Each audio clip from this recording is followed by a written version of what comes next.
जय जय नमो दाणं नमो सिद्धाणं नमो आर्याणं नमो ध्यानं वैसवसावणं मङ्गलं भगवान् वीरो मङ्गलं गौतमो गणिमङ्गलं कुन्दकुन्दाद्यो जयन्धर्मोऽस्तु मङ्गलं सर्वमङ्गलमाङ्गल्यं सर्वकल्याणकारिकं प्रधानं सर्वधर्माणां जयनं जयतु शाश्वतं नमः समय साराय स्वानुभूते चकास्ते चित्स्वभावाय सर्वभावान्तर्षि वन्दितु सर्वसिद्धे धूमचलमणोऽहं गतिं पत्ते वोच्छामि समय पावडमणिमो सुरकेवली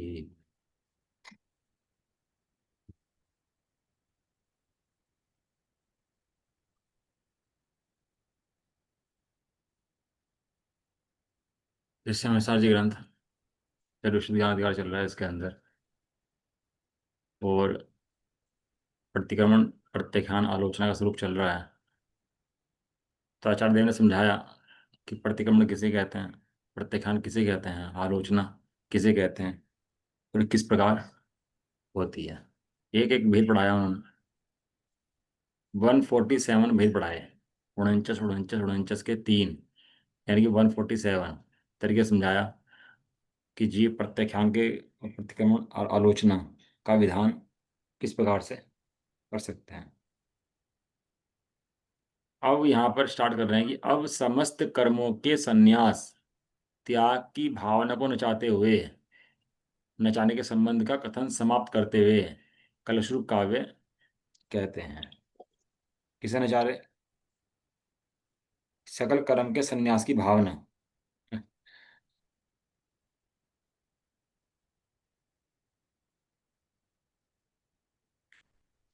असद्बुद्ध न्याय से ज्ञानी का संबंध, जीव का संबंध अगर किसी से है तो कर्मों से है। सबसे निकटतम संबंध अगर किसी से है तो कर्मों से है। और शरीर आदि से संबंध, कि शरीर आदि से जीव का सीधा संबंध नहीं है।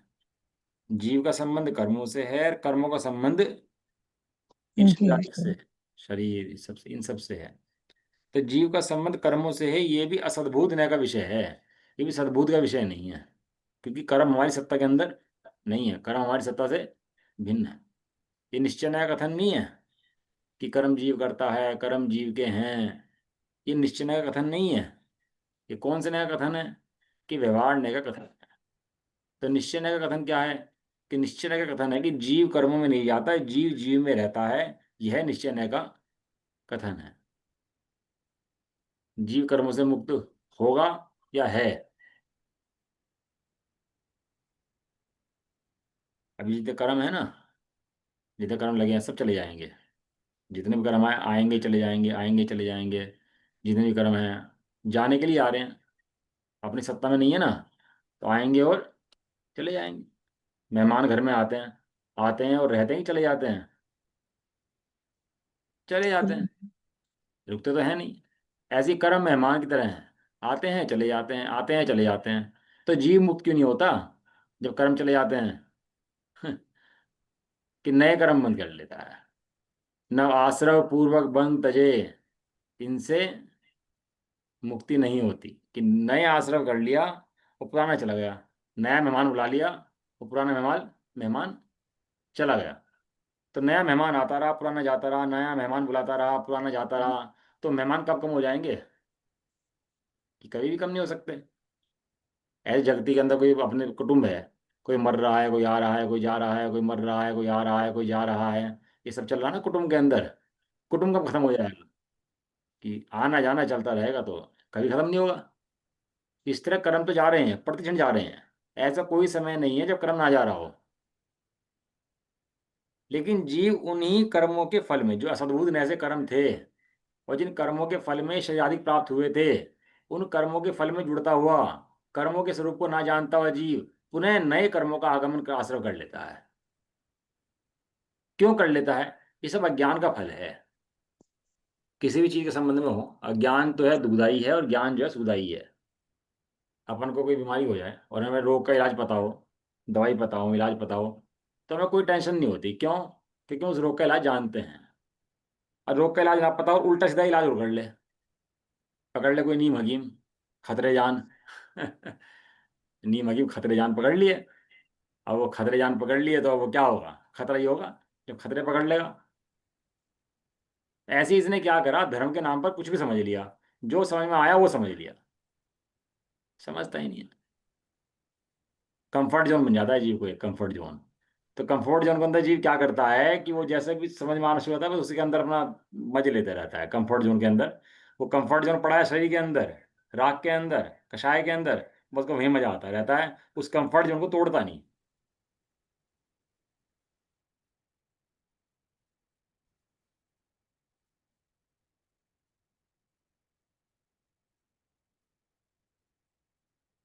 आदत होती है, बदलने की आदत नहीं पड़ती जीव को। उन्हीं संस्कारों में रहता रहता है, उन्हीं संस्कारों को अच्छा मानता रहता है, बदलना चाहता नहीं है। और वैसे ही करता रहता है, उन्हीं में संस्कारों में चलता रहता है। ये तीन चार आदतें जीव की ऐसी हैं।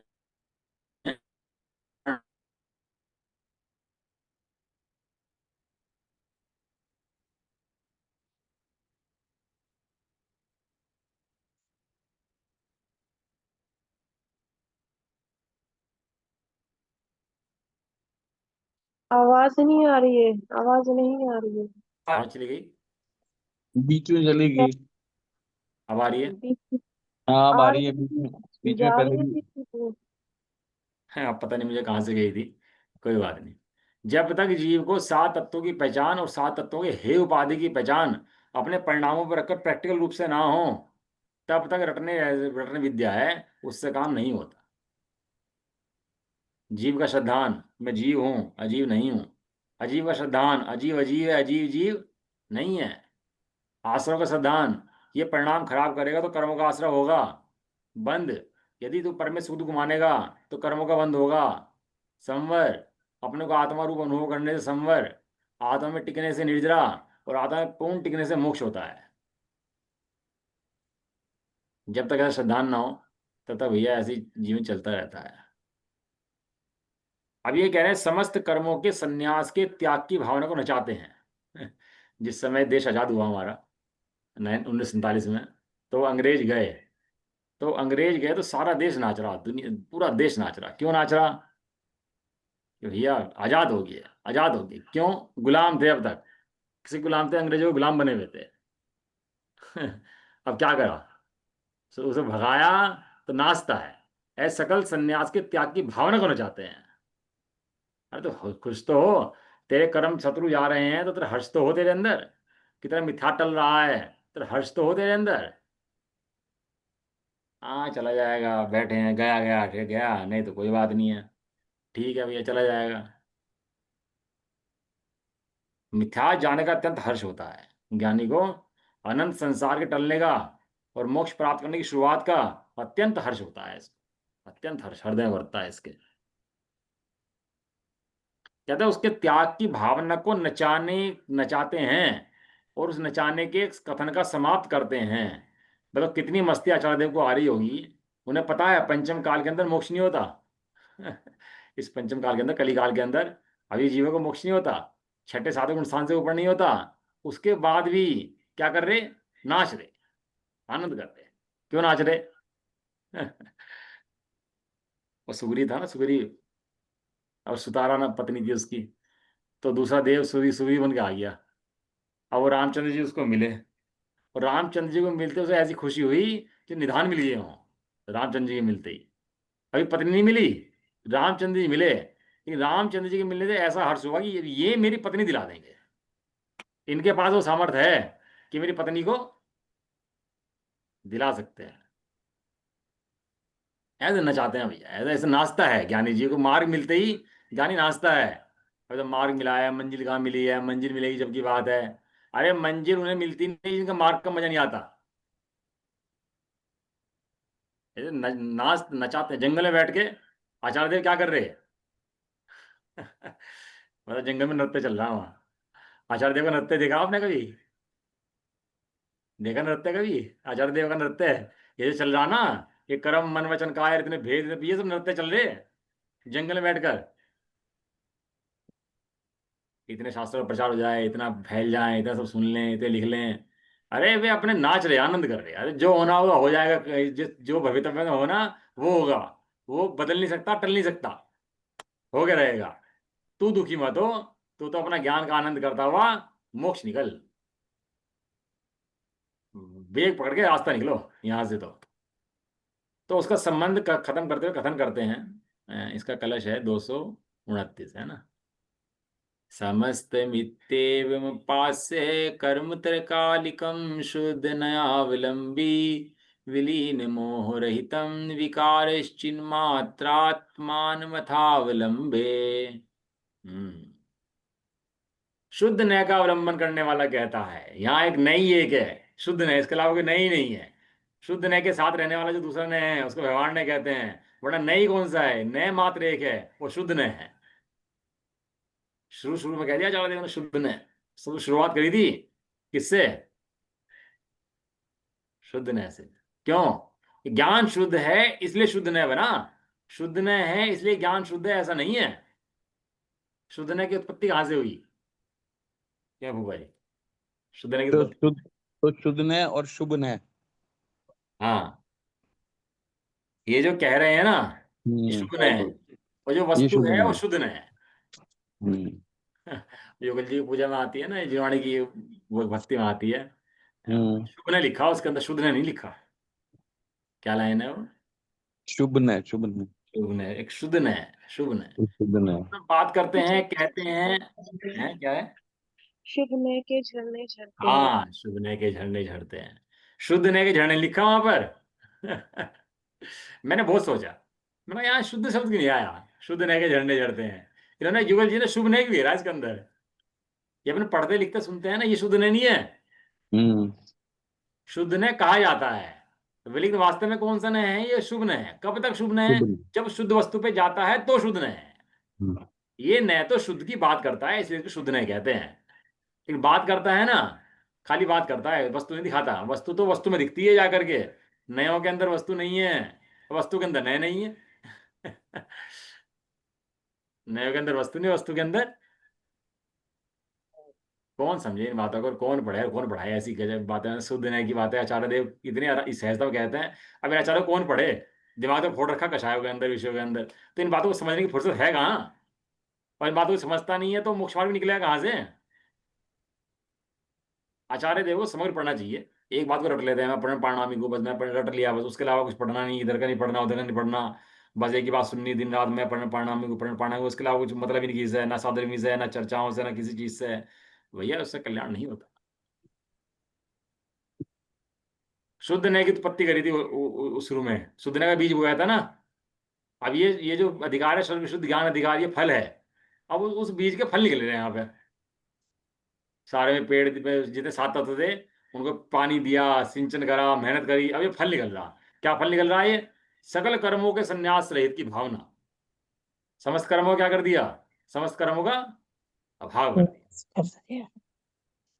स्वस्थ, स्वस्थ शरीर के अंदर स्वस्थ मन निवास करता है, ऐसे स्वस्थ आत्मा के अंदर शुद्धोपयोग निवास करता है।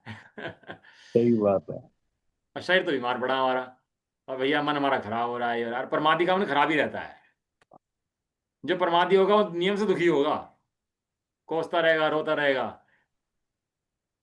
तो भाई साहब के पास जाएंगे, स्वाध्याय करें 1 मिनट का, और पूरे बिजी, और पूरे 62 साल की उम्र में पूरे एकदम हट्टे कट्टे अलर्ट, क्या हो रहा है यार, हम मरे जा रहे, कभी ये बीमारी कभी ये बीमारी। तो उनका जीवन देखा, तो इतनी मेहनत करते हैं, पता लगा उन्हें जीवन से सीखे भी सब चीजें, जीवन कैसे जीना, देख देख कर, देख देख कर, देख देख कर। एक ज्ञानी जीव बहुत सिखाता है, एक ज्ञानी का जीवन बहुत सिखाता है, बहुत जीना सिखा देता है ज्ञानी का जीवन। अब आप भी, मेहनत नहीं एक्चुअली में, जो उनके शुभ विचार हैं, शुभ सोच हाँ, है, बिल्कुल, और जो जीवन में शुद्धता है, विचारों में शुद्धता है, बिल्कुल, सहजता है, सहजता है, बस उससे ही ये एनर्जी बिल्कुल। क्रिएट होती है। बहुत सिखाया उन्होंने भैया, बहुत सिखाया, उनके साथ रहो तो उससे पता लगता है। कह रहे हैं शुद्ध नय का अवलंबन करने वाला, शुद्ध नय का अवलंबन करने वाला मतलब वस्तु का अवलंबन करने वाला, मतलब शुद्ध वस्तु का अवलंबन करने वाला, इसको कहते हैं शुद्ध नय का अवलंबन करने वाला। कहता है कि पूर्व प्रकार से, जो प्रतिक्रमण प्रत्याख्यान आलोचना का जो विधान लिखा, इसको बोलते हैं विधान। ये विधान करते हैं ना मंदिर में अपन लोग, हम्म। तो वो विधान हो गया। पर एक इन्होंने विधान रचा कि मन से, वचन से, काय से, करत से, कर कार्य से, अनुमोदना से, ऐसा करता हूँ, ऐसा करता हूँ, ये इसको विधान बोलते हैं। विधान माने जिसमें अग्नि हो, होम करा जाता हो, वो विधान। ये अग्नि है किसकी, ध्यान की, और होम क्या कर रहे हैं, कर्मों को होम कर रहे हैं उसके अंदर। उठा उठा के कर्मों को जला रहे। अब कर्म तो थर थर कांपे। ज्ञानी के पास आए हैं हम, सब समय साझी खुल जाए तो कर्म तो थर थर कांपे हैं, ये क्या हो गया भाई। ये तो भूत हो, अच्छा पट गया हो, ओके, वो भूत उतारने वाला आ जाए तो भूत तो थर थर कांपे अंदर बैठा हुआ। ऐसे ही ये शास्त्र खुल जाए समय सार तो मोह का भूत थर थर कांपे। कहने लगा भाई अब तो समय सार जी खुल गया, अब मेरा टाइम आ गया। अब मैं रहने वाला नहीं हूं। है पूर्वोक्त प्रकार से तीन काल के समस्त कर्मों को, तीन काल के समस्त कर्मों मतलब भूतकाल के, वर्तमान के और भविष्य काल के। न मैं भूतकाल के कर्मों करता था, न वर्तमान काल में कर्मों करता हूं, और न भविष्य काल के कर्मों करता मैं रहूंगा। क्योंकि कर्म असद्भुत हैं, सद्भुत नहीं है, मेरी सत्ता से बाहर है। जब मेरे है ही नहीं तो उन्हें मैं हटूं, हटाऊं, छोड़ूं, भगाऊं, क्या करूं, क्या करूं उनके अंदर बताओ। जी व्यवहार के नाम पे नहीं नहीं भैया ऐसी बात मत करो, व्यवहार तो पालना पड़ेगा। अरे भैया तू समझ बात को, जिस दिन चैतन्य का तुझे आनंद आएगा उस दिन तुझे एक कर्म अपना दिखाई देगा, और जब तक चैतन्य का आनंद नहीं आएगा इन कर्मों में रुका रहेगा। ये गणित है। दूर करके अपास्य है, अपास्य माने वो एक होता है उपासना, एक होता है अपासना। अपासना माने दूर, उपासना माने पास। अपास्य दूर करके, छोड़ के, शुद्ध नयावलंबी, शुद्ध नयावलंबी अर्थात शुद्ध नय का अवलंबन करने वाला, ज्ञान का अवलंबन करने वाला। किसका अवलंबन करने वाला? ज्ञान था। ज्ञान का। और पर्याय अहम पना छोड़ करके द्रव्य पे आ जाए अपने। जो पर्याय अहंकार करती है ना अपने अंदर, मैं अपना अहम पना छोड़े और द्रव्य जो शुद्ध अखंड ज्ञान का पिंड है उसको स्वीकार कर ले। और पर्याय अपना अहम पना, तू भी रानी मैं भी रानी, कौन भरेगा पानी। है कि द्रव्य भी राजा बन गया, तू भी राजा बन जा, तो अब काम कौन करेगा। और तू भी रानी मैं भी रानी, तो कौन भरेगा पानी। अब भर लो पानी। अब ये क्या है, ये पर्याय जो है शुद्ध वस्तु का अवलंबन करती है, परिपूर्ण वस्तु का अवलंबन करती है। पर्याय अपूर्ण है, अपूर्ण होने पर भी वहां पर वस्तु पूर्ण है। और वो अपूर्ण पर्याय, वो पर्याय पूर्ण वस्तु का अवलंबन करती है तो पूर्ण हो जाती है। वो पर्याय कैसे हो जाती है? हो जाती। पर्याय पूर्ण हो जाती है। पूर्ण का अवलंबन ले सो पर्याय पूर्ण, और पर का अवलंबन ले सो पर्याय अपूर्ण। पर्याय की पूर्णता पूर्णता इसमें है। केवल ज्ञान हो तब पूर्ण ऐसा नहीं है। उस केवल ज्ञान स्वाभाविक आत्मा का अवलंबन ले ले तो ही पूर्ण। शुद्ध नय का अवलंबी, शुद्ध नय का अवलंबन करने वाला विलीन मोह है। विलीन मोह अर्थात जिसका मिथ्यात्व नष्ट हो गया है। शेरों के पास बैठ के कायरों जैसी बात नहीं करते। शेरों के पास बैठ के शेरों जैसी बात करते हैं। ये मीटिंग चल रही हो बड़ी प्रधानमंत्रियों की, राष्ट्रपतियों की, तो वहां पे भंगियों की बात नहीं करते कि जी कूड़ा खराब हो गया, ये खराब हो गया। वहां पर बात चलती है राष्ट्रपतियों की, देश की लेवल की बात चलती है। ऐसे आचार्य अमरदेव कुंद के पास के पास बैठकर मोह के अभाव की बात चलती है, शेरों जैसी बात चलती है यहाँ पर बैठकर। यहाँ दीनता कायरता की बात नहीं चलती। कुछ राग मेरा है, कुछ रख लूं, कुछ शुभ राग रख लूं, कुछ तो छोड़ दो, ऐसी बात नहीं चलती यहाँ पर।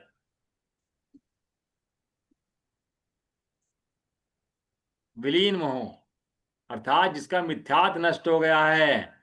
ऐसा मैं, क्या शब्द दिया, ऐसा मैं। मैं। अपने आप को रख रहे हैं ना, तो कह रहे पहले मैं चल रहा भाई, तुम पीछे पीछे आओ मेरे, कोई बात नहीं। तुम्हें खतरा दिखाई दे रहा है ना, पहले मैं जा रहा आगे आगे, तुम मेरे पीछे पीछे फॉलो करते रहना, और डरना मत, मैं आगे चल रहा हूँ तुम्हारे। अब तो कोई दिक्कत नहीं है। तो बच्चे को डरते ना कुत्ते उत्ते से, तो कहते हम चल रहे साथ में, तो चलना, हम मैं हूं ना साथ में। तो आचार्य देव कहते हैं ऐसा मैं अब विकारे रहितम, विकार से रहित, चिन्मात्रम आत्मानाम, आत्मानम, सर्व विकारों से रहित चैतन्य मात्र आत्मा का अवलंबे, अवलंबन करता हूँ। करता हूं। यानी कि मैं करता हूं, तुम भी करो। करो। चैतन्य मूर्ति आत्मा तो सदा शुद्ध है। कमाल की बात तो है उसका अवलंबन नहीं करता, इसलिए मिथ्या दृष्टि है। और चैतन्य मूर्ति आत्मा सदा शुद्ध है, उसका अवलंबन करता है, सो सम्य दृष्टि हो जाता है। चैतन्य मूर्ति आत्मा में कुछ नहीं बदलता। अवलंबन करता हूं उसका। किसका? जो वस्तु है उसका। सत का, असत का नहीं, सत का। मिथ्यात असत है, कल्पना है। कल्पना मात्र रम्य है, वस्तु नहीं है। मिथ्यात कोई वस्तु थोड़ा ना है। ये नारी है, नारी। नारी माने स्त्री। यदि द्रव्य दृष्टि से देखो तो नारी तो कोई द्रव्य नहीं। नारी कोई द्रव्य है क्या? इसको नारी को देखकर आगू बज रहा है। कोई नारी नाम का द्रव्य है जगत के अंदर?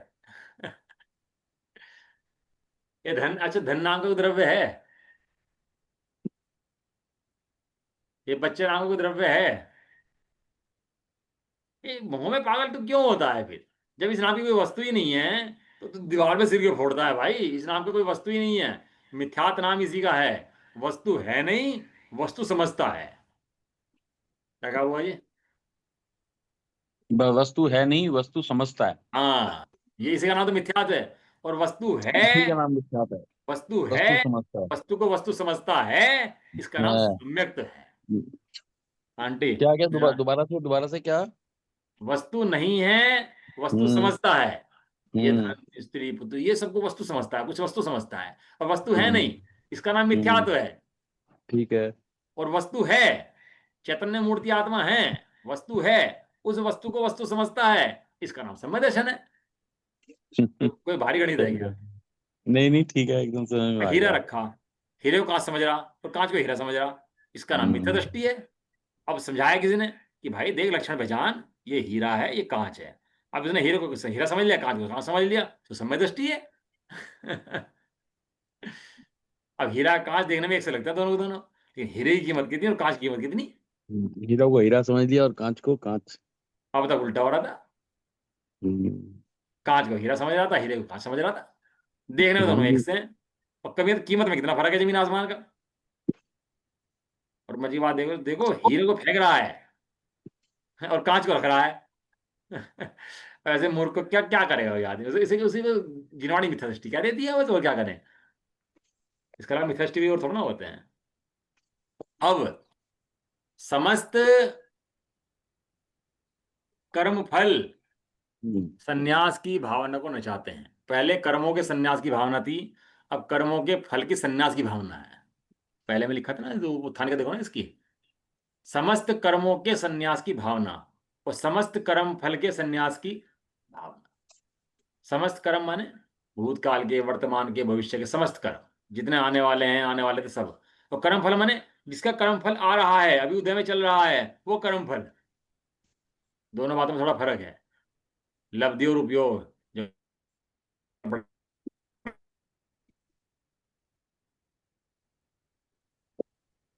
आवाज चली गई, आवाज नहीं आ रही। आवाज चली गई। हम्म। नेटवर्क की ऑपरेशन नहीं हो जाना। हाँ, वही दिक्कत है। मौसम भी ऐसा ही खराब ही हो रहा। मौसम तो खराब है ना, बहुत ज्यादा।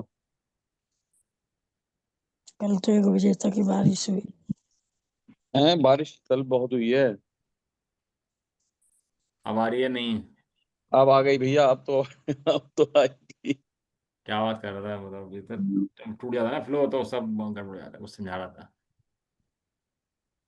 वो कर्म आप फल। नहीं, लब वस्तु की बात लब चल रही थी ना। हाँ, लब्धि और लब्धि। उपयोग।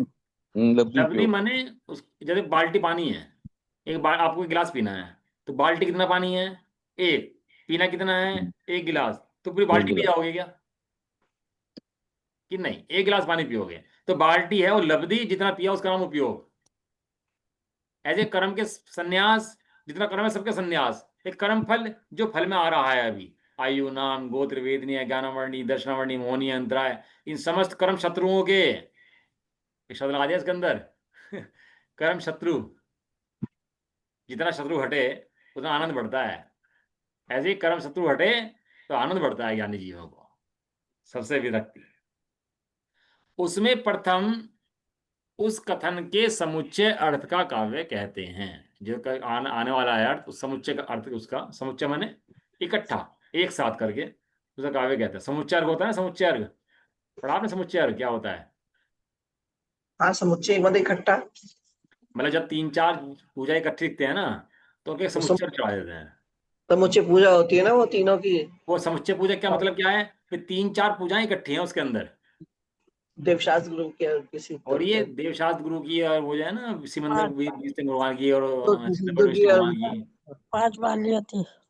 वो जितने भी मिक्स हो जाएगा। 3 तीर्थंकर की पूजा करोगे, तो भरत बाहुल्य आप आदिनाथ करोगे, वो जो समुच्चय शांतिनाथ कुंभनाथ रहनाथ की पूजा करोगे, उन सबको बोलते हैं समुच्चय। समुच्चय मैंने एक साथ कर दिया, उन सबको मिला करके उसका नाम समुच्चय। देखो क्या कहते हैं समुच्चय के अंदर। इसकी वो पढ़ लेते हैं कुछ लोग। बुआ जी ये देख के बताना इसकी टीका कितने पेज की लिखी है आचार्य देव ने। जो गाथा हमारी पूरी हुई थी, तो टीका कितने 20 पेज की है कि 18 पेज की, 25 पेज, वो देख के बताना आप एक बार। पढ़ लेना नाम से, मैं वो पढ़ लेता हूँ इसकी, इसका श्लोक पढ़ लेता हूँ। श्लोक चलाना है आज। विगलन्तु कर्म विशतरू फलानि मम भुक्तिमन्तरेणैव संचेतये हम चलं चैतन्यात्मात्मात्मानम्। अमरचंद्र ने लिख दिया कलश के अंदर फिर से। और कलश के अंदर देखो क्या कह रही है, अर्थ करते हैं। समस्त कर्म फल की संन्यास भावना करने वाला कहता है कि, जो समस्त कर्मों के संन्यास की भावना भा रहा है, वो क्या कह रहा है? कर्म रूपी विष वृक्ष के फल। कौन सा कर्म रूपी? विश्व वृक्ष। बच्चे जहां होते हैं ना, कैक्टस नहीं बोया जाता घरों के अंदर। कैक्टस वहां पर फूल हो जाते हैं, कैक्टस नहीं हो जाते। क्यों? बच्चा कि चुप जाएगा। विष का वृक्ष होगा, वो उसकी जहर भी महक महक भी जहर जैसी आएगी। इसलिए विष के वृक्ष, विष वृक्ष, विष कन्या, विष वृक्ष। जहां विष लग गया वहां समझ लो नाश हो गया। वहां समझ लो खतरनाक है, खतरा है जहां विष है। कर्म, कर्म को किसकी उपमा दी? विष की। विष वृक्ष की। हमें लगता है अमृत, अभी पुण्य को आ जाए तो हमें कैसा लगता है? अमृत, आनंद। लेकिन वे कहते हैं वो विष है, इसलिए छोड़ के जंगल चले जाते हैं समस्त विष के फल को। कह रहे मेरे द्वारा बिना भोगे ही खिल जाएं।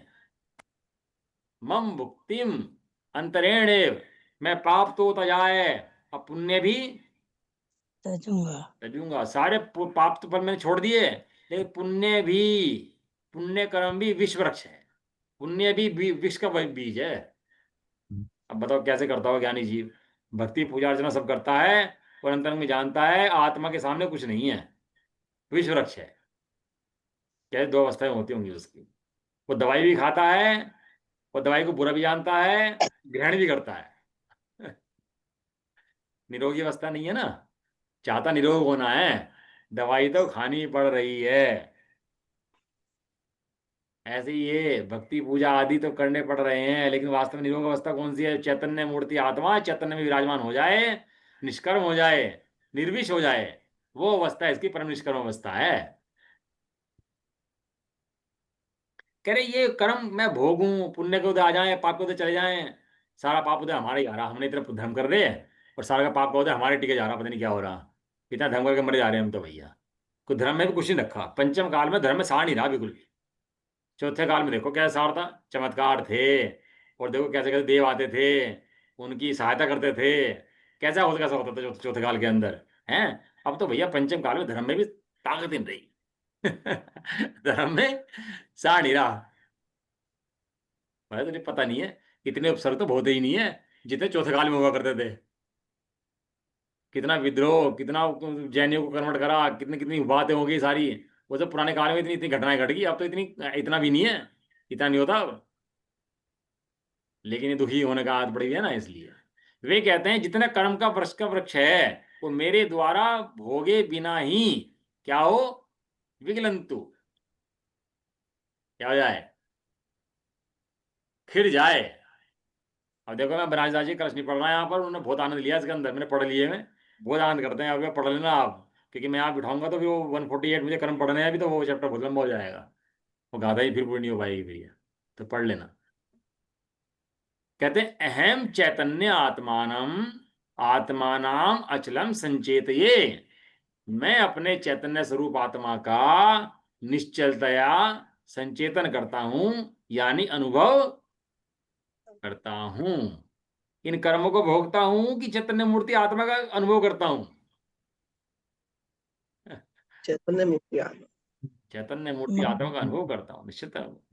देखो अपने आप को भी नुकसान हो जाना है व्यापार में, तो खाना भी खाए सब काम कर दो, नुकसान दिमाग में चलता रहता है कंटिन्यू। देखा होगा आपने, वो कंटिन्यू कोई हंसी की बात हो जाए ना, खुशी की बात हो जाए, लाभ हो जाए, तो सोएगा उठेगा तो एक खुशी अलग चलती रहेगी फीलिंग उसकी, है ना। वो अलग ही उसकी फीलिंग उसको मजा देती रहेगी। ऐसे ही आचार्य देव चैतन्य मूर्ति आत्मा का निरंतर अनुभव करते हैं, सतत अनुभवाओं। कब करते हैं? कभी छोड़कर, सतत। जिसने जान लिया मैं अनंत ज्ञान वाला चैतन्य पिंड हूं, वो उस आत्मा का निरंतर अनुभव करता है क्योंकि जानता है कि मैं चैतन्य मूर्ति आत्मा हूं। ऐसा आचार्य देव कहते हैं, मैं निश्चलता चैतन्य मूर्ति आत्मा का अनुभव करता हूँ। करता हूं। भावार्थ,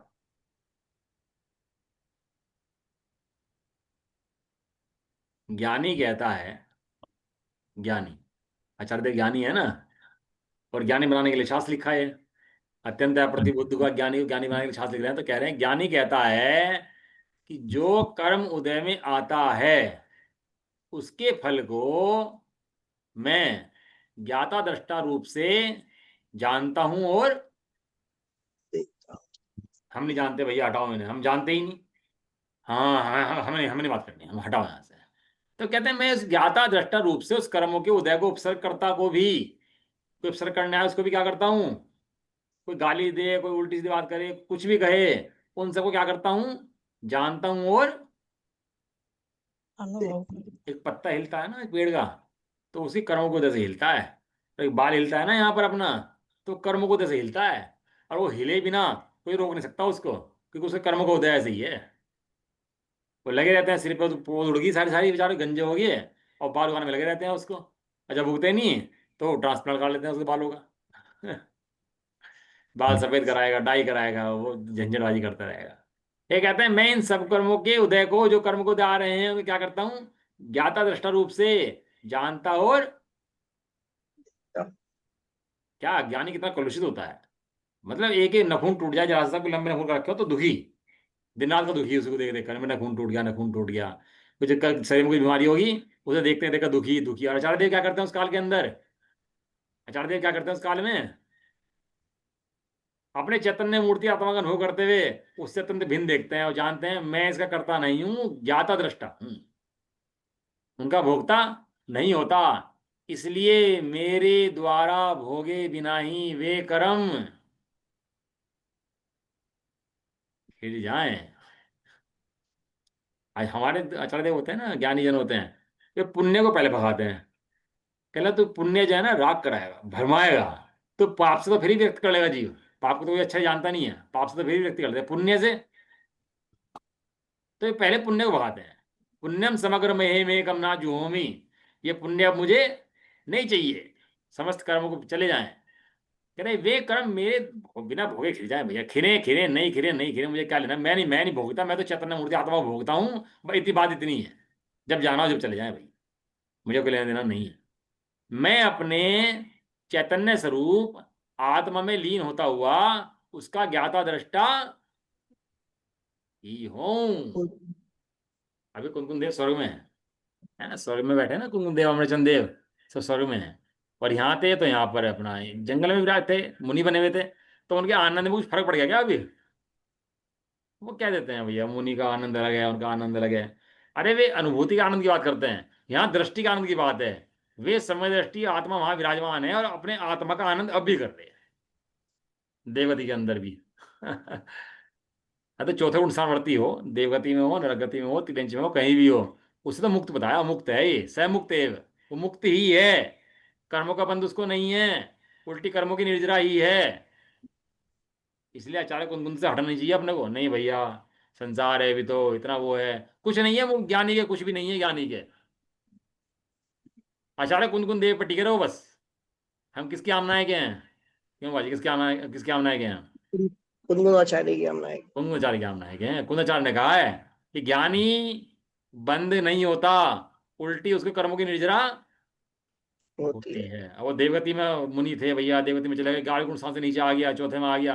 अरे कहीं जाओ, कोई हो, सब कर्मों का कार्य है। मैं तो ज्ञान मूर्ति चैतन्य मूर्ति आत्मा हूँ, ऐसा जानते ही समस्त कर्म से छूट गया, समस्त कर्म का भाव हो गया।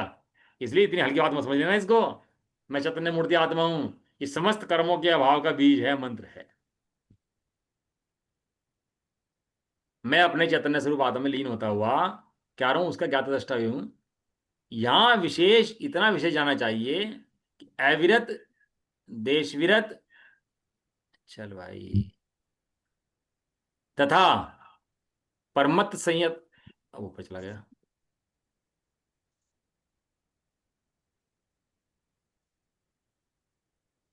हाँ, परमत संयत दशा में तो ऐसा ज्ञान श्रद्धान ही प्रधान है। चौथे गुण स्थान में, पांच गुण स्थान में और छठे गुण स्थान में ऐसा ज्ञान ही श्रद्धान ही प्रधान है। और जब जीव की अपरमत्त दशा को प्राप्त होकर श्रेणी चढ़ता है, तब यह अनुभव साक्षात होता है। बड़ा मर्म है लाइन के अंदर, लास्ट वाले लाइन के अंदर, टाइम मेरे पास है नहीं समझाने का इसको।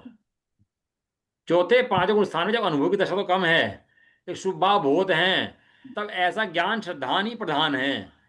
ऐसा ज्ञान है, श्रद्धान यही प्रधान है। और जब अनुभव होता है सातवें गुण स्थान में, तो अनुभव प्रधान है।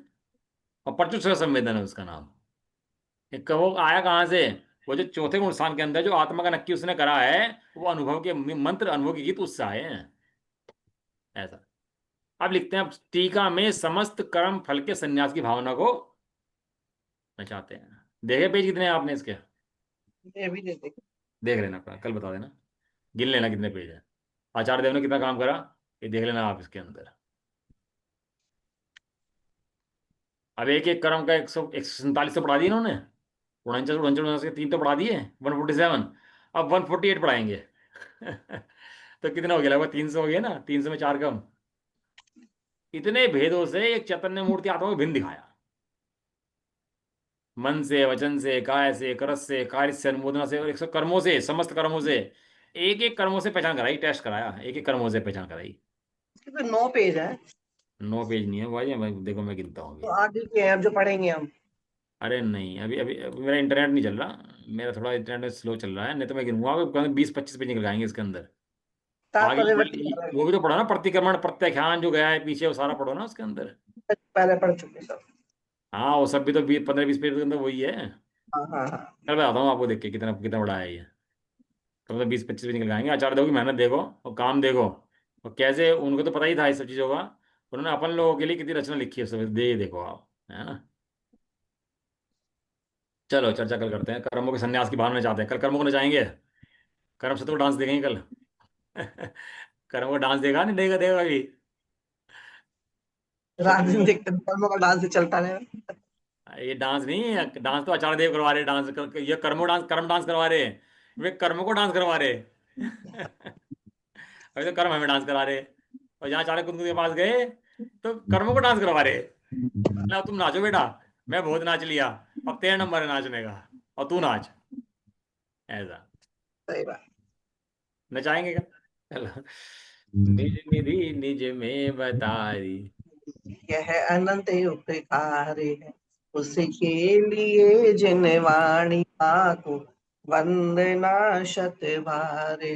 नवाणों का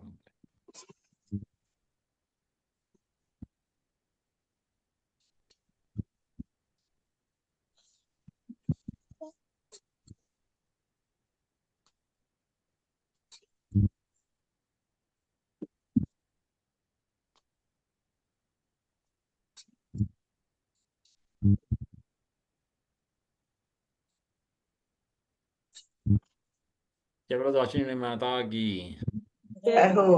महान जैन धर्म की। जय हो।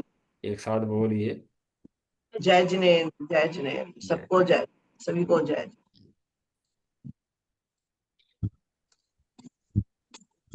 लीव कर लो क्लास,